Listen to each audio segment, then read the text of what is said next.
first of all, what is collagen and how are collagen supplements in exercise and athletes? So this next part is strictly exercise and athletes. This has nothing to do with skin, nothing to do with muscle building. This has to do with why would an athlete use a collagen protein? They're not using it for muscle building for sure, just so you know that, right? Because I will even recommend it every once in a while to certain athletes, which you'll see in a minute. Primary structure, bottom line is that it is the primary structural protein. That's what collagen is, of tendon, ligament, skin, and bone. In fact, collagen protein makes up 30% of all our protein tissues in our bodies, okay? It is an incomplete protein. It lacks tryptophan and cysteine, all right? It is very low in essential amino acids that are necessary for muscle protein synthesis. This is why you don't use it as a supplement to build muscle, okay? It's high in these amino acids here: glycine, proline, hydroxyproline, okay? All right, and arginine.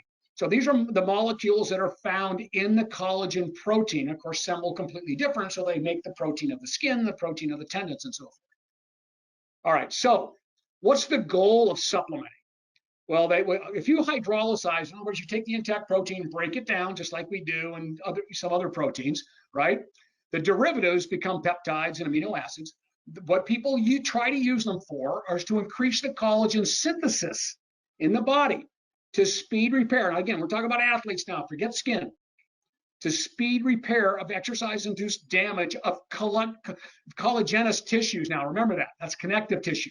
So this is not muscle, all right? Including what we call extracellular matrix of muscles, which is collagenous tissues as well, all right? So if you look at this little picture I put in here for you, this just shows you what happens. In other words, you break down those tissues, your tendons and your ligaments, during exercise the same way you break down muscle. The difference is your body's constantly fighting it and trying to protect it. But it still takes this long to get back to baseline. So you're tearing it down during exercise in 72 hours, just like it does with muscle, to fully recover from exercise. All right. So bottom line is that's what people use it for, to try to recover faster and target it. What's the proposed rationale? Well, if you can increase the precursor amino acids to collagen, which are the ones we just talked about, right? Okay.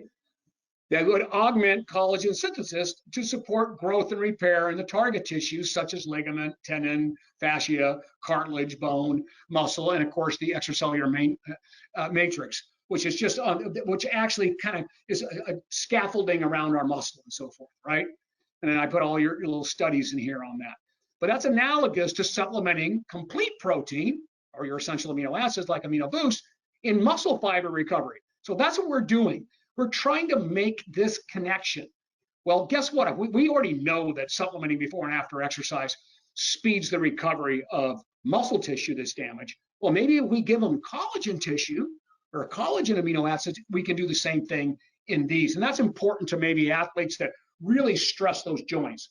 So this kind of just shows you precursor amino acids getting here, how it would put it all together. Here's the degradation. And we would want to improve this process here after we've applied mechanical forces.